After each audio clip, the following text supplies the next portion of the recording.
Eu tava te procurando. Mas eu não sabia, mãe. Mas é perigoso. Perigoso. Desculpa. Você tá de castigo, viu? Fiz nada. Ah, é? Olha o zoológico como é que ficou por sua culpa. Você Culpa do bebê, Luísa. Vocês são horríveis. Fala, desculpa, mamãe. Desculpa, mamãe. Não sabia que eu fiz tanta bagunça. Nunca. Não vi que você fez tanta bagunça. Foi você, filha. Endoidou. Agora eles vão ter que fazer o zoológico tudo de novo?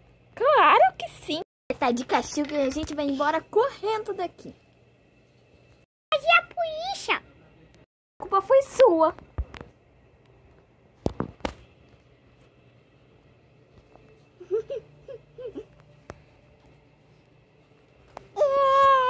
Desculpa. A sketch tá do outro desenho.